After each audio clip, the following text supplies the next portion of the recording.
Please welcome to the stage Dallas and Magic Mike himself, Channing Tatum and Matthew McConaughey. Whoa! Ba-da-ba-ba-da-ba. It's a podcast. How are you, sir? Hello. Nice to see you. You okay? How are you doing? Matthew, I'm great. How are you? Thank you Good. so much. Wow, that's a lot of people. Check this out. These aren't magic suits or anything. There's no Velcro on these suits I tonight. can't promise anything at all, so Channing's got his thong on. I always got my phone on. The trailer we just watched is a real fun element to it. There's a lot of laughs. You find yourself kind of bouncing away in your chair. But there's some really serious undertones to this film as well. There's plots that kind of unfold throughout the story. Was that important to get that balance right for you? I think this world in specific, it's not all just fun and games, even though, for an 18-year-old kid going into this world, it is all fun and games. And then you'll hit some bumps along the way, if you will. But yeah, it's just a slice of life. It's not supposed to be a comedy. It's not supposed to be a drama. It's not supposed to be anything but just a little window into the world in which I experienced for a very short amount of time. Did that help? Were you enthralling the rest of your cast with stories of? He had quite a few stories, and he was sort of the technical advisor when it came to a lot of the routines that we did on stage and such. So you could go to Channing and go, is that realistic? Yeah, that would make a lot of money. All right, let's do that. I didn't check the credits actually, whether you had technical advisor, choreographer, as well as kind of star of the film as well. We did have great choreographers. I can't take that credit, but I was there to help along, if you will. We named a lot of your little moves. Yes, we did. Yeah, but we can't say them on at this podcast. Yeah. There's a lot of plots that unfold for each of your characters, relating either to each other or other characters in the film. But the backdrop's always, what they do. But what's each of their individuals' motivation to be in that world? I think they all have kind of different ones. I mean, obviously, Dallas is probably one of the most clear ones. Yeah, my guy, Dallas, is a hardcore capitalist. I mean, he's a guy who's running this mail review with plans to, move from Tampa to Miami and get 4,000 square feet of primetime real estate right there on South Beach. Beach footage, come on. And then he wants to simulcast these shows all around the globe, and he wants to take over basically the galaxy. Let's go to Dubai. He believes he is the messiah of the mail review. And he's connected to something out there in the UFOs a little bit. I think everybody else, though, probably ended up, getting out of college or high school or whatever, and then just needed to pay the bills, just like a lot of people do. You start doing a job, and then cut to 6 years later, you're still doing that job, and you're nowhere near closer to your dream or your goal. Yeah. How easy do you both find it being sexy? Does it? You answer first, and I'll answer right after that. Does it come easy to you? Because that's the world that your characters are in. They're constantly. That's what they're seen as. They're seen as sex objects by these women. I can tell you that being a veteran of that world, it doesn't take much. Women don't really go for sexy to these things. They go to embarrass their girlfriend by having some big sweaty dude get on top of her and grind on her. And that's what they go for. They're not going for any real kicks. But yeah. Trying to downplay your part as not being sexy. Then, I like it. And we're going to see a clip right now. And I guess, you've got this background in dance as well, which we've seen in Step Up. And it must have been great to have the chance to incorporate that into. A little bit, yeah. This film. Yeah, no, look, I don't know if the body roll and the hip thrust is very technical dancing or anything, but There's a few techniques in this clip we'd like to see. Okay, I promise you. Let's have a look at this clip. Thank God, that's over. That boy can dance, huh? And that's only like a quarter of the dance of one of his how many? Gone 3? Slightly red, Channing. You feel weird watching it? You get naked on stage and then watch it with 200 people as you're sitting there trying to be like, yeah, go, buddy. She didn't leave straight away, though. That's the whole point. The kind of love interest in the film. That's what I loved. That she saw you come on.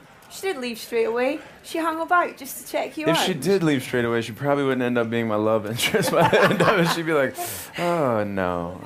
Ridiculed by it. I want to ask, though, in terms of the flip of that, of kind of, being able to dance and stuff, Alex Pettifer, who does the most unsexy strip I have ever seen of anyone in the world, ever. Not that I've seen that many people strip, but Did he have to learn to be unsexy? Well, What did he do with you that? know, when no one knows, like, you know, guys, it's almost nearly impossible to like take the clothes off and be sexy, especially when you have tube socks on. It just doesn't work out all that well when you're like trying to take it off. It doesn't work out.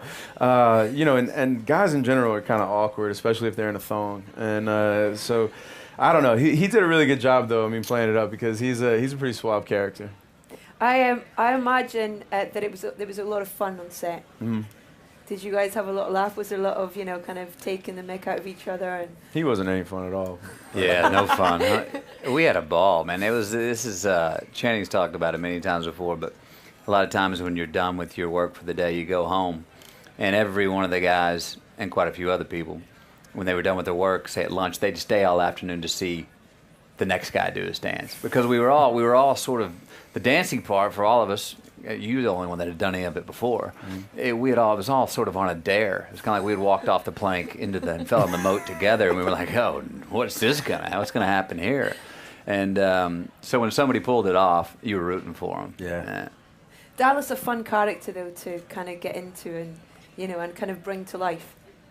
Who, Dallas? Dallas, yeah. No, I had a ball with Dallas. I mean, so much fun. It was ruthless, as I like to say. It was the MC, the owner of the club, choreographer, and like I said, the guy who in his mind believes he is the messiah of the future of the male reviews, which just is funny to say. But this guy really means it. He's committed to that. And that's where the humor comes from. We've got a great clip of you emceeing at the club.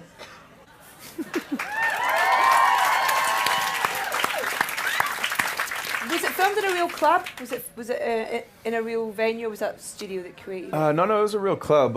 We went in and made it look probably worse than it actually really looked. We tried to make it look pretty cheesy. It's not supposed to be big production Chippendale type thing. It was supposed to be pretty low rent, yeah. Tampa style. Yeah. Tampa's like a really small town. And what about the ladies in the crowd? Were they just kind of brought in off the street? Were they extras? Did they have to apply online? Were they vetted? How did you find the extras? Hey, we found them on the street. They're vagrants. They're just chilling Friends and out, family? hanging around. Yeah, yeah. My grandmother right there, I think. No, they were all paid women that got to come in, and which was kind of odd. I don't think they really exactly knew how far they could go. Like they all sort of was in the beginning of the day, like, yay! And then by the end of it, they're like, ah! Like, and just, their like hair was crazier and their nails got longer. And I heard you got your actual thong ripped off you, Matthew. Is that right? Half of it. Half of it. The string that connects the front to the back on the right side. I felt this pop. And my left hand was over here, and I was straddling the dance floor, and I felt it get a little cooler where it wasn't so cool before. And I remember just trying to stay in rhythm, covering my God gave me's and kind of hopping up and tucking and rolling out of that thing and trying to stay on the beat. My God gave me. And then remembering you had an audience. Yeah. Oh, they had an audience. All right, it was right there. We're going to see one more clip before I get some questions from our audience. And the script, did you stick to script? Was there an opportunity to kind of ad-lib with each other? Because we're going to show you a clip of you and I've forgotten her name now. Cody Horn? Yeah. Yep. Where it just feels like such a natural conversation, and you're kind of pushing each other and taking the mic out of each other a bit. Is that at we're buying something? Yeah. Yeah, one Reed's a really great writer, and I help him with sort of that stuff, and so it's easy to kind of come up with a scene that is easy to come out of my mouth and whatnot. But once you get there, Steven Soderbergh, the director, he has a great way to he has a great way to really make you feel natural. You start rehearsing it and you shape it. It doesn't have to be what's on the page, but you figure out what is working, and then you kind of work that. And so it's you figures out what's working, and you just kind of slowly slide into filming it. It's nice. This is a great scene. Thank you, Cody.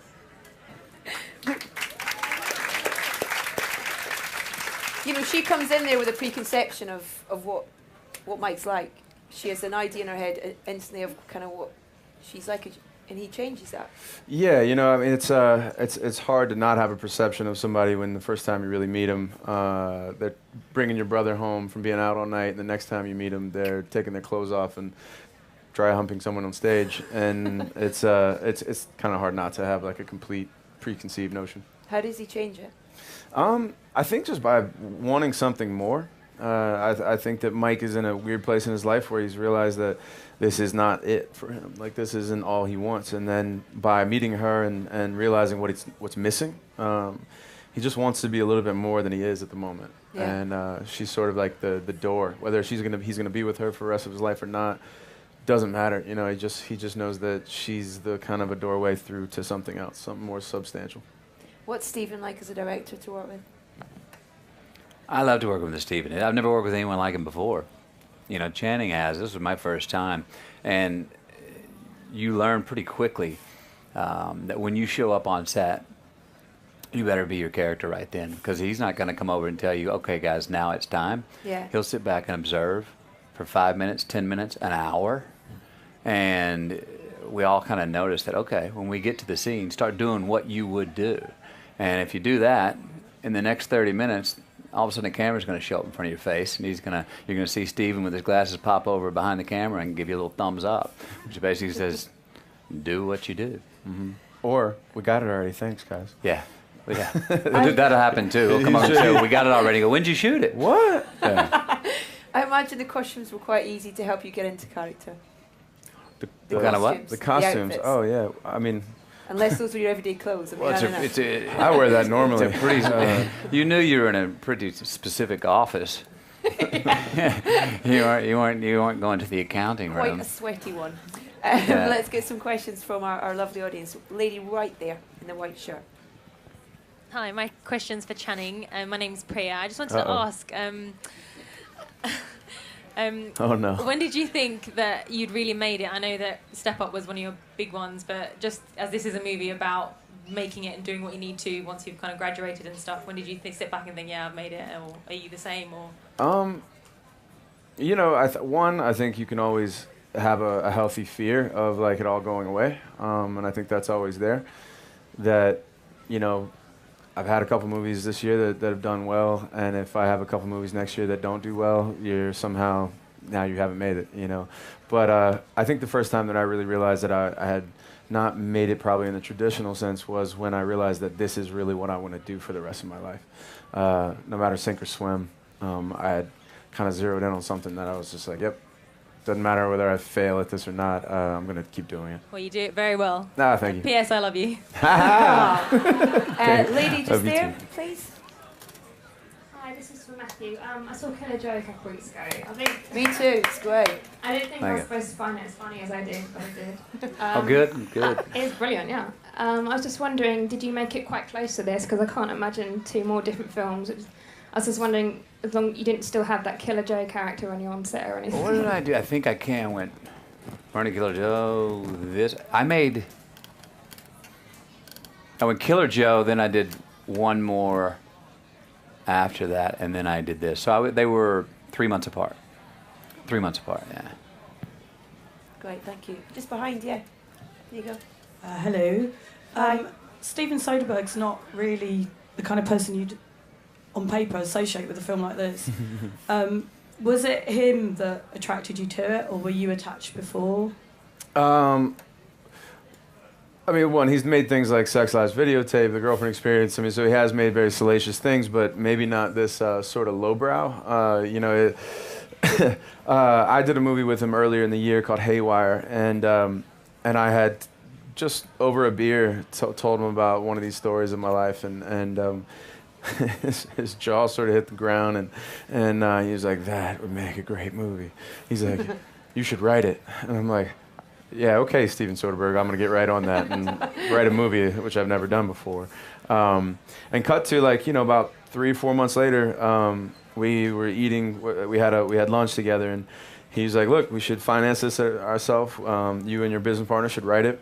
I'll direct it, and we'll produce it, and we'll sell it ourselves." And then we just decided to just march forward. He had a really short window in which he could do a movie because he had another movie right before it, and we just pushed it into existence. There was nothing on the page, and then I think even before we finished the script, Steven was calling people and getting them on board, and it just sort of worked. Like everything just worked out. We got really lucky, and I think it's something very indicative of having a director like him that's been through it so many different times. He's made so many movies, and especially with the crew that he's already. He's made like 25 movies or something with this one. Greg Jacobs is his first AD and his line producer, and they're such a streamlined sort of thing that it's we got pretty lucky all the way around. Great question, thank you.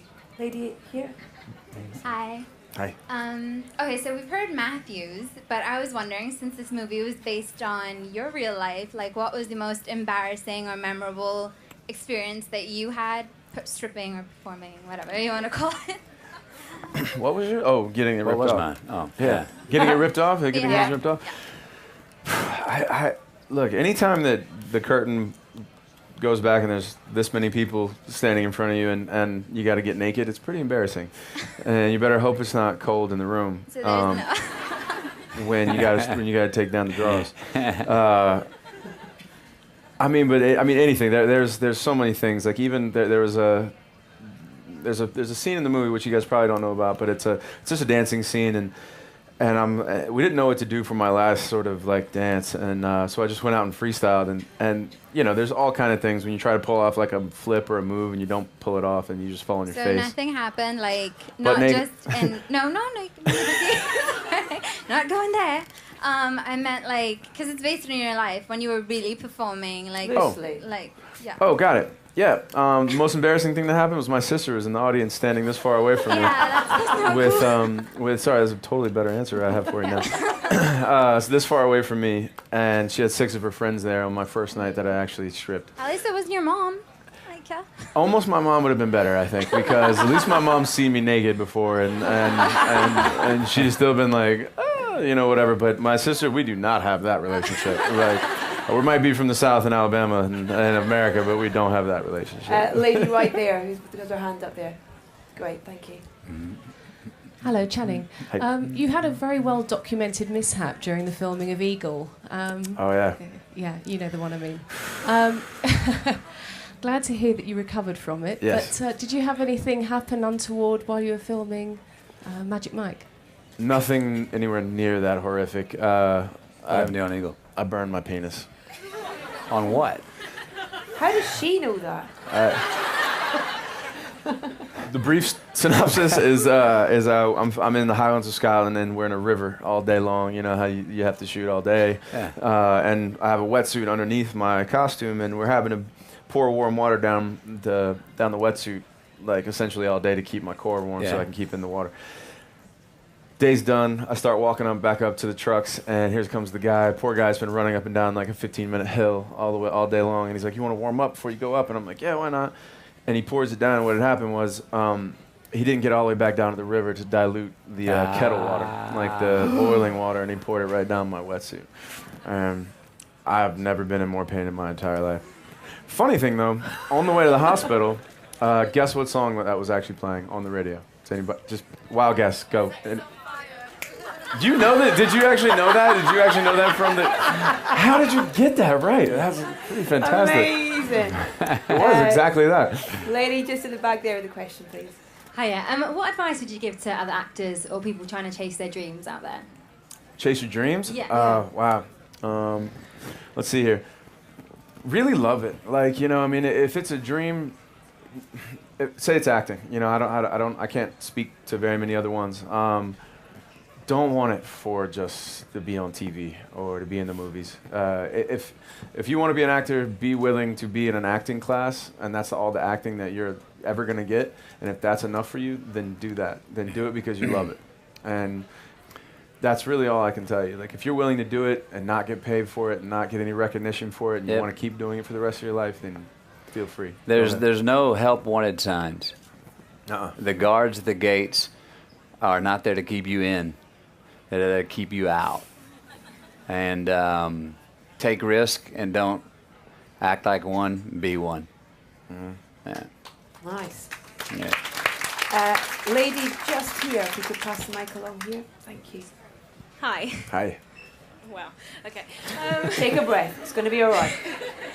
My question is, when you're filming and you have one of these days where you're just consumed by other things that isn't the film at the time, what's the thing that gives you that final push to say, you know what, I have to do this, I have to get this done?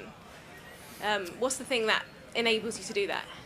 I don't know. I mean, the easy answer is the person standing next to you. I mean, you know, you're all there, and you're all there, and you're hopefully all there because you want to be there, and not just there for some superficial reason. And I have a responsibility to him. I have a responsibility to my director and everybody around me that, you know, I have a job, and if I don't do it the best of my ability, then I'm failing everyone around me. It takes a village to raise a kid, and you know, if one person fails, you know, the whole thing falls apart.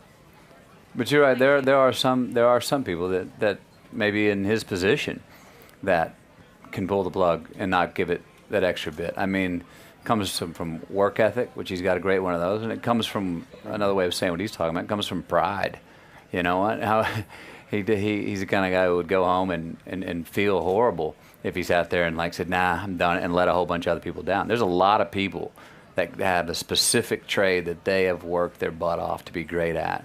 And if the person in front of the camera pulls the plug just because maybe they're not feeling 100%, you can do that, but not everyone can go sleep with that. Go home and sleep with it. You know. You must have a sense of achievement though with this project, and the fact that you know you sat over dinner or whatever with Stephen, and he went, "We should make a film about that," and now you're here talking about it. Completely. I mean, it's crazy even to.